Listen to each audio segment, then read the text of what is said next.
Venerable Congregació dels Dolors de Vic es va fundar el 21 d'abril de 1689 i és una entitat religiosa que en aquell moment la seva raó de ser era fer costat a la gent més feble, més desvalguda de la societat que hi havia, i com aquesta congregació se van fundar moltes més a Catalunya amb aquesta finalitat assistencial i espiritual. Quan es consagra l'Església, l'any 1728, tenim constància que el vas ja existeix i està en funcionament perquè precisament hi ha una crònica molt detallada d'una processó que va anar des de l'església anterior situada al carrer de Sant Pere, en el conjunt de l'Hospital de la Santa Creu, fins a la nova església, traslladant en processó tots els cossos dels difunts que s'hi havien enterrat des de la fundació el 1689 fins al 1728. Per tant, aquesta dada tan precisa confirma que el vas funerari ja està construït i que ja comença a utilitzar-se. Quan tu trobes referències d'un espai que sembla que existeix i no saps on és i tens bastanta certesa de què el pots trobar, doncs hi ha aquesta voluntat de fer una prova i de fet la vam endevinar a la primera perquè vam alçar una primera llosa i ja vam trobar l'escala d'accés. I com ho vam trobar? Doncs ho vam trobar ple de cossos enterrats, amb moltes restes, que són les que heu pogut estudiar, i la veritat és que de seguida vam veure que allà calia una dignificació, perquè amb tants anys d'estar segellat i de no haver-se utilitzat, doncs s'hi havia de fer un treball de posar ordre, de dignificar-ho, i ara estem en aquest procés. Vam intuir que potser hi havia la possibilitat de parlar amb la Facultat de Medicina i que es podria fer un estudi d'aquestes restes que podia ser interessant per la docència, pel coneixement, i se'ns va dir que sí. Per tant, a partir d'aquell moment és quan ja es fa el trasllat de les restes per fer l'estudi i després retornen cap als Dolors amb la voluntat de ser reinhumats en el seu lloc original, però d'una manera digna i endreçada, que és tal com es mereixen els nostres avantpassats. Sempre que es fa excavacions a Vic, trobaràs restes, ossis, restes de la civilització, perquè Vic és una ciutat amb un gran patrimoni històric. S'ha vist ara, últimament, amb la reforma que es va fer de l'Hospital de la Santa Creu, l'Hospital Universitari, doncs que es van trobar restes funeraris de persones que havien estat inhumades del segle XVII, segle XVIII, i que els antropòlegs i arqueòlegs han estudiat. Bé, doncs tot això va començar perquè el doctor Arimany es va posar en contacte amb mi i em va comentar si es podia fer un petit estudi dels ossos del vas funerari de la Congregació dels Dolors. Coberta Serveis Funeraris ens va portar 2 taüts ple d'ossos barrejats, juntament amb 6 sacs més amb ossos, tots barrejats a dins, fracturats, alguns fragmentats, alguns ja desintegrats, que no es podia identificar ben bé quina part de dos era.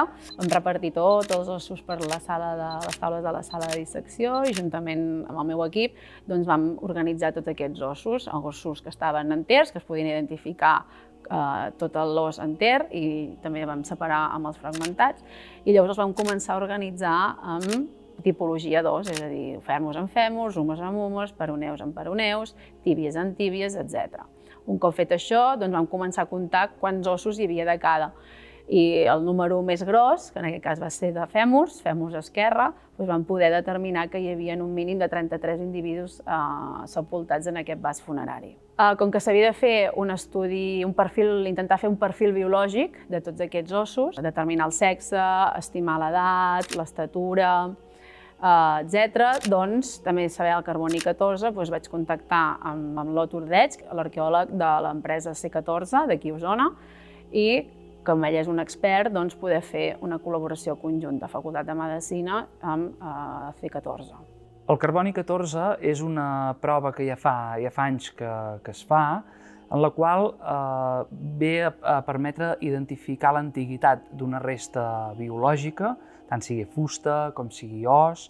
En aquest cas, nosaltres ho hem fet en els ossos humans que estaven dintre el vas funerari per intentar saber l'antiguitat d'aquestes restes. En aquest cas, aquesta prova ens ha permès determinar que es tracten d'individus que van viure durant el segle XVIII. Clar, l'estudi antropològic ens pot ajudar molt a saber quin era el modus vivendi d'aquesta població. Poc que s'ha pogut veure, perquè no oblidem que són individus que venen d'un dipòsit primari, que era el lloc on van ser enterrats, i es van passar a un dipòsit secundari, que és el vas funerari. Per tant, tenim restes inconexes i barrejades, però sí que hem trobat, per exemple, elements com medalletes o petits elements propis del cristianisme. El valor que té aquest vas funerari dintre de l'arqueologia, sobretot en aquest cas, però de retruc de l'antropologia, és que tenim en una mateixa estructura funerària més de 30 individus d'una mateixa època. Per tant, l'estudi antropològic ens il·lustra sobre el modus vivendi d'una població enterrada allà en aquell moment. També veiem que no eren gent rica, perquè sí que observem traumatismes, lesions artròsiques, aspectes que indiquen un treball, la mateixa dentició, que tot i que estigui molt malmesa, ens denota que era una població treballada també. Vull dir que jo crec que era una congregació que també enterrava població rasa, perquè ens entenguem. En aquest vas funerari s'hi podia enterrar tota persona que formava part de la congregació. No era exclusiu de persones que fossin clergues, sinó que era obert a totes les persones de la congregació, homes, dones, criatures. Per tant, tota persona que formava part de la congregació tenia aquesta garantia de que seria enterrada en aquest espai de sota l'església. Vasos funeraris d'aquest tipus és molt habitual, sobretot en aquesta època, que reutilitzin. I a més d'una manera, com si diguéssim, en comunitat, en una comunitat concreta. Més antigament sí que trobàvem vasos funeraris que eren d'ús particular per una sola família i per tant trobem 3, 4, 5 individus. En aquest cas veiem tota una congregació enterrada allà. I al segle XVIII hi havia moltes diferències socials, bastant accentuades de fet, i això es tradueix, per exemple, en la vestimenta, en portar, per exemple, elements com perruques o la mateixa joieria, que moltes vegades eren medallons, petites medalletes d'un origen litúrgic o religiós, que acompanyaven aquest difunt. Aquest coxal estaria a nivell de sexe, es veu claríssim. Aquí l'escotadura. Sí, perquè l'escotadura asiàtica masculina tendeix sempre a un angle més tancat i, en canvi, de fet, l'escotadura asiàtica aquesta, si fins i tot la posem així, veiem un arc gairebé perfecte que contrasta força. Aquests són dos casos completament extrems. No hi ha dubte que aquest és femení i aquest és masculí. No hi ha cap dubte. Tenim un dels característiques variants anatòmiques. Aquestes variants són, que és de les més habituals, és la perforació septal de l'húmer, de l'epifici distal de l'húmer, que de fet es tradueix en la gent que normalment quan estiren el braç el doblen una mica més de lo normal. Que fins i tot a vegades és una hiperextensió de colze. Exacte, és una mica anguniós, però és perquè aquí és on s'inserta l'epífisis proximal del cúbit, i és el colze, i quan fem així doncs s'estira una mica més. I això és molt habitual, inclús en enterraments trobem individus enterrats junts, per exemple, recordo casos de la pesta negra i veiem que tots ho tenen. Llavors, en ADN veiem que eren família. És una característica hereditària. Correcte. A nivell patològic, possiblement el més interessant és aquest cas, en el qual veiem una espondiloartritis que ha afectat tota una columna vertebral i no és senzillament un procés artròsic que uniria algunes de les vèrtebres, sinó que per un tema, doncs, una patologia que va més enllà, un pas més enllà, ha ossificat, ha ajuntat totes les vèrtebres en una de sola i, per tant, evidentment, era una persona que anava absolutament encorbada i amb una falta de mobilitat. No tenia mobilitat. Absoluta, sí. Perquè el normal és trobar-te totes les vèrtebres soles, desarticulades entre elles. Aquí ho podem veure ja des de l'axis, la segona vèrtebra cervical. I possiblement en poc temps se li hauria acabat d'ossificar el crani també, perquè aquí ja es veu també que en l'axis ja fa aquestes rebaves i possiblement el crani també hagués perdut tota la mobilitat. I ho té tant a cervical com a toràcica. Aquí també veiem una costella. Exactament, l'última costella. Està fusionada, sí. I de fet ja afecta algunes lumbars. I ja comença les vèrtebres, la L1 i la L2. Inclús posant-ho que es vegi bé, fa com una placa d'os que ha afectat completament tot aquest costat dret. En aquest cas es veu una epífisis de tíbia i de peroné, epífisis distals, que tenen tota la superfície òssia absolutament rugosa. Això podríem pensar que és tafonòmic, però no, en aquest cas és patològic i és degut a una periostitis que és infecciosa perquè sí que també n'hi ha d'origen traumàtic, però en aquest cas és molt exagerat, inclús ha alterat significativament el peroné, per tant es veu claríssimament per aquí darrere que aquesta infecció ha fusionat els dos ossos, per tant podria ser una combinació d'una primera lesió traumàtica preexistent amb una infecció posterior que va anar malmetent tota la superfície òssia. I llavors també una de les patologies que bé, són molt habituals però ens va cridar l'atenció durant l'estudi és aquesta fractura de peroné que està feta a nivell proximal de la diàfisis, però la característica és que possiblement va ser una fractura feta per caure d'una certa alçada, amb desplaçament de l'os, que no es va reduir. O potser devia ser oberta. És possible que fos oberta, fins i tot. Aquesta fractura oberta vol dir que l'os ha perforat la pell. Sí, correcte. Llavors, en aquest cas, no es va reduir la fractura i l'os es va curar, diguéssim, amb les dues extrems de la diàfisi desplaçats i fent un call ossi al voltant per intentar estabilitzar aquesta part. Amb la part afegida que això va reduir longitud de l'os i per tant havia de tenir una coixera important. Sí, perquè és que és clar, mira.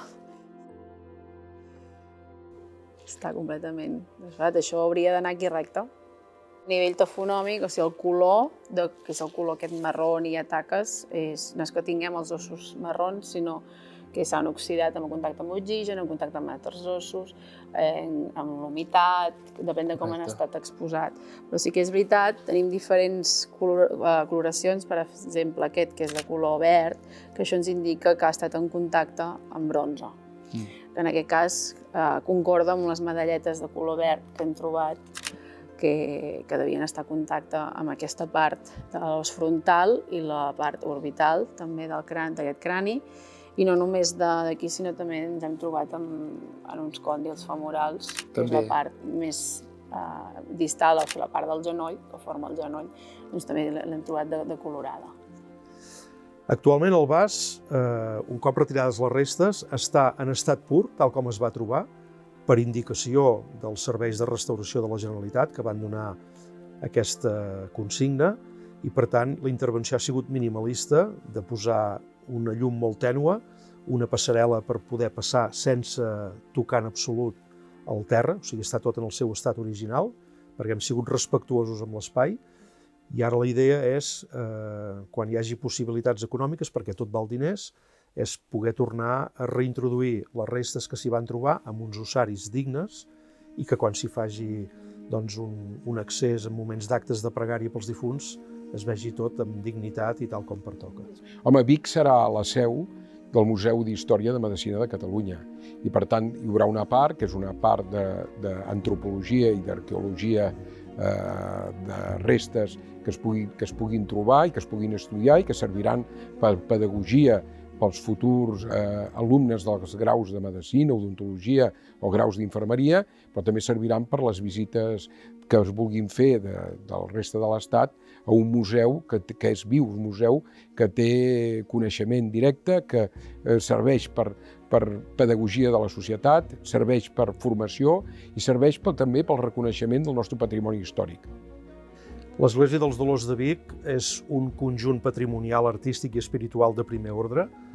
De fet, actualment estem en procés de demanar que sigui reconeguda com a bé cultural d'interès nacional, ara només és d'interès local, doncs per tot aquest conjunt de bellesa, d'art i de patrimoni que guarda, que a més encara està actiu 300 anys després de la seva construcció.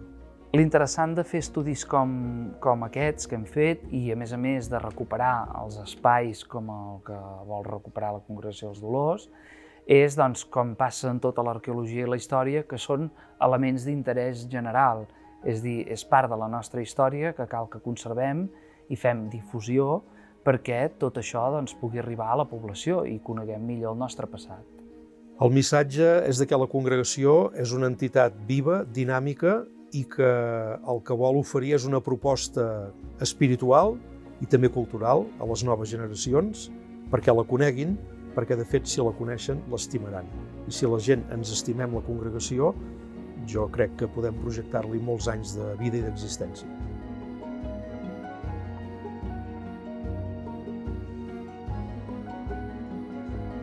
La Facultat de Medicina de la Universitat de Vic, Universitat Central de Catalunya, ha col·laborat amb l'estudi del vas funerari de la Congregació dels Dolors de Vic. Reafirmem d'aquesta manera el compromís amb la responsabilitat social i ajudant sobretot a preservar la història de la nostra ciutat. Aquest projecte demostra que la ciència pot tenir un impacte directe amb la societat, fomentant el coneixement, la cultura i el respecte pel patrimoni. La col·laboració entre investigadors, institucions culturals i la comunitat bigatana mostra que la recerca mèdica és alhora científica i social.